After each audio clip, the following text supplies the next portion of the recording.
We're being very critical of Juve, saying they're ageing backline and they need reconstruction in certain areas of their team, but they've got that know-how and that experience, and never at one stage did they panic tonight. You know, they just had confidence in each other, that they'd have the moments to get back in the game, and then as soon as they got the noses in front, you just knew they weren't going to concede. We saw it from up here in this position. We saw it as soon as they got that second goal.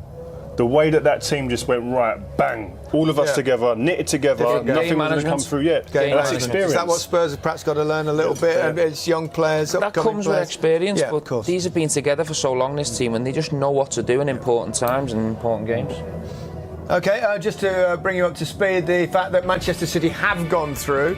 They lost, though. They lost a game of football at home by 2-1 to Basel. Obviously a slightly weakened team for Manchester City, but they still went through comfortably 5-2 on aggregate. Two English teams through to the quarter-finals. Who will join them next week? Manchester United had David De Gea to thank for getting a goalless draw in Seville. They kick things off on Tuesday. We're live from Old Trafford at 7 o'clock, BT Sport 2 and 4K UHD. On the same night, Roma trail Shakhtar Donetsk 2-1. Their match is on BT Sport 3. On Wednesday, it's an early start in Turkey as Bayern Munich look to complete the formalities over Besiktas. 5-0 that finished in Germany. That starts at 4:45 on BT Sport 2, followed by Chelsea's trip to the Nou Camp to face Barcelona. Coverage from Catalonia starts from 7 o'clock. Well, they've done it again, Juventus. They've been in 2 finals in the last 3 years. Who's going to say they're not going to be in a third one in 4 years? For Pochettino, a desperate night.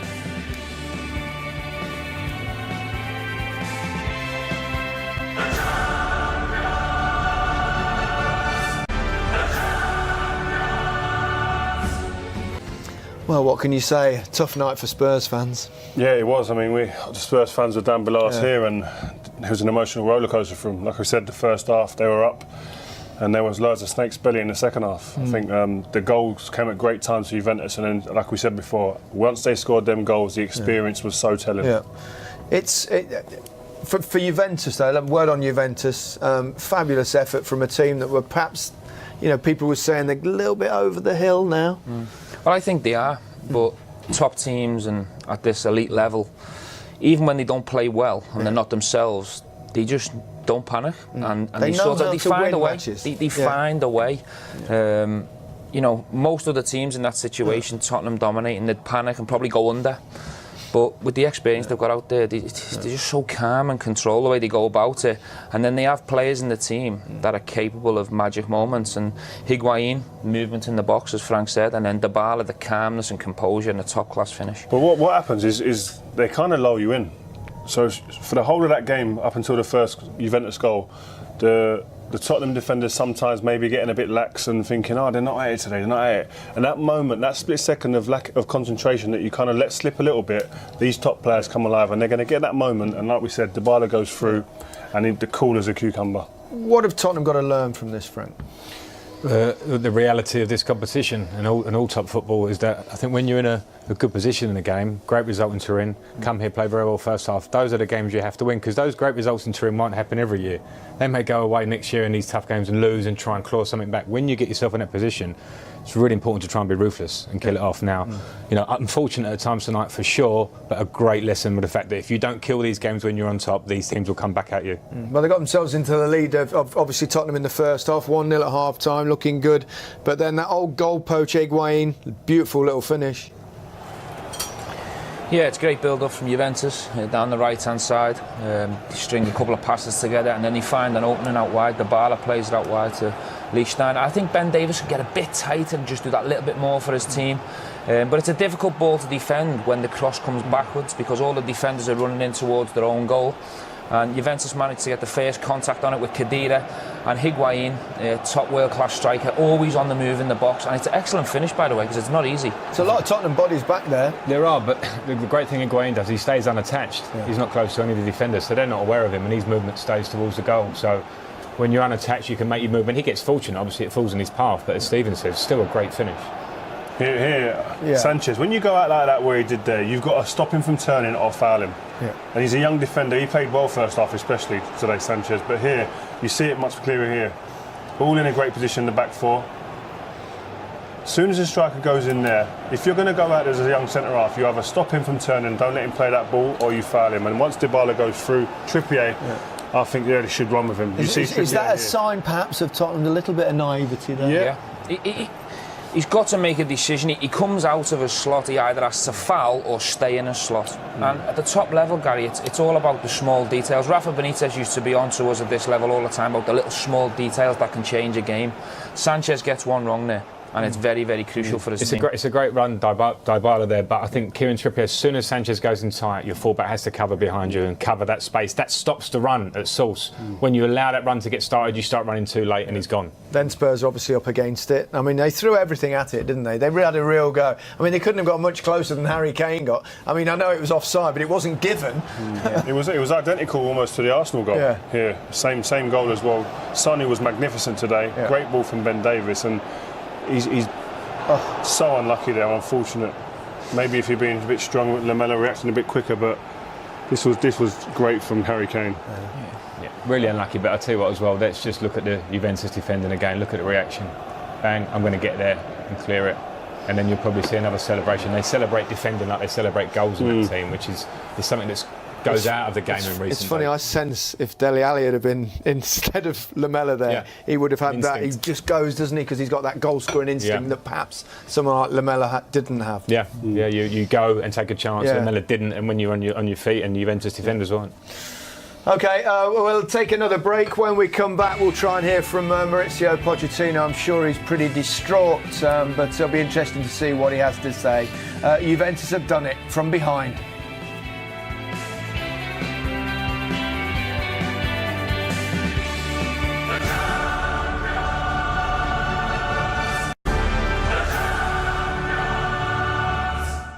Yes, a lot of disappointed Spurs fans in the stadium.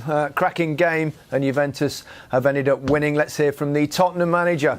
Maurizio Pochettino is with Des Kelly. Thank you. Thank you very much. Of course, they've got to finish in the top four first for the rest of the season. But I mean, he was pretty honest there. Assessment. I thought overall they probably did play very well and were the better side in terms of the chances created. But as we all know, it's the goals scored that really exactly. counts. And I think. In fair to him, the positives that he'll take from not only this game but from this campaign, I think he's right, and is that they've played against some huge teams and they've had some fantastic results. And I think to a man, as a squad, they'd have learned a lot. They'd have gained some confidence in that, but they have to come back again next year. They have to have a debrief, evaluate what's gone wrong and grow from here. And I think in terms of the squad, that's something that needs adding to. Their first 11 is fantastic, but as we saw today, Juventus managed to change the game with substitutions. I don't think that this Tottenham team can have substitutions and change games as effectively as the way the Juventus team did. Where are Spurs at the moment, Stephen? Where are they? Are they in a watershed moment about whether they can keep this team and maintain momentum going forward, or it could go wrong? No, I don't think it's going to go wrong, not with him in charge. I really like him and I like what he's building here, and I think Spurs have proved throughout this campaign in the Champions League that they belong at this level. I think to go past this level, they're probably going to need to add a little bit of experience, as Rio said, in the 11 and to the squad, because it is vital at this end of the competition that you have players who have got the know-how and the experience of being at this stage. It is crucial, but no, I think from Spurs fans' point of view, of course, it's cruel at the moment. Once the dust settles, I think there's a lot of positives to take from tonight. I suppose you have to remember as well that Tottenham aren't necessarily one of the giants in world football. They haven't got the budget that other sides have had. They're punching above their weight in many ways. Yeah, they are, and I think that's credit to the club. I think recruitment, bringing through younger players, Pochettino, as Stephen said, we all admire him for what he's done there. But there is a next step for Tottenham, and they haven't made it yet. And they might have to make it domestically, because we go back to what have they won in that period. The Champions League is the biggest one of all, but maybe they need to try and win something domestically. Well, to the get FA Cup's a possibility, isn't it? That's a possibility. They're one game away from playing at Wembley. Well, yeah, true. Consistency in top four year in, year out. Can we stay there? Can we stay there year in, year out? And then you grow. But you must keep your best players as well. OK, let's remind ourselves of how Tottenham actually took the lead in that game for people perhaps who missed it. It fell to Son in the end. Tottenham had been applying quite a lot of pressure at the time, Rio. Yeah, and Son, I think, was the most effective player in this Tottenham team today. The finish was a bobbly little finish, but I think sometimes you earn your luck. I think the runs in behind the Juventus midfield in the first half was so effective, and this pass from Trippier was fantastic, and he got his just rewards because he'd been so good in that first half, especially Son. These guys were so good here. Both Chiellini and Buffon ended up on the floor. Yeah, that's with all a little bit of them good fortune tonight. Yeah. Listen, I think Tottenham in the first half, their performance was fantastic. I think they're running the energy in their team. It was as probably good as you'll see them play with and without the ball. And that will be a bit of the frustration of tonight, that they didn't actually then maybe go and get the second goal, because there were possibilities of that. This was a good chance, Harry Kane. Yeah, he normally gets his goal when he gets in them positions. But we could quite easily be sitting here drooling over Spurs' 3 number 10s tonight. They were all excellent. Harry Kane probably had a quiet game, but still led the line very well. And it's hard to be critical of Spurs, because over the 2 legs they were much the better team. Yeah. I thought Dele Alli was impressive tonight. We were speaking about him a lot in the first half, particularly. I think this season, if you're going to say one thing about Dele Alli, that we know he can score goals, he's fantastic last year, but now he's started to try to come to feet and link up quite a lot. I think he's got the athleticism to go beyond and really get in the box and hurt. And whether it's him that's arriving in there or his run that's making space for someone else, first half he did it lots. I think that was a big difference today in Dele today, is that when he played, he didn't stand and admire. He played and was aggressive with his running. And when you're a midfielder and someone faces you up and they play sideways and then run, they're asking you a question: you're going to run with me, or you're going to go to the ball? And he asked questions of this midfield in the Juventus team all game. Yeah, I'm not sure how he's got the energy, but we can hear from Giorgio Chiellini. He's with Des. Thank you. Lovely words from a very special footballer, a very special defender, old school in many ways. Yeah. It was an emotional night, clearly, for all the Juventus team. First game of any Italian football post David Astoria's death. Yeah, and I'm sure the guys, he would have been in their thoughts right at that moment there. The importance of this result for them emotionally, but they went out there and they were very businesslike. First half at times a little bit on their last legs, but when it came to the business end of this game, these guys went into autopilot. They done what they do best, and that is defend like lions. We said before the game how if it got to this stage where there was ever having to defend a goal to stay in the competition, he's be one of the top 2 or 3 picks in world football who you'd want there defending your middle of your goal. And here, look at the emotion there. Look what it means to him as a defender there. That's like celebrating a goal. That's the emotion you get when you score a goal, let alone keep one out.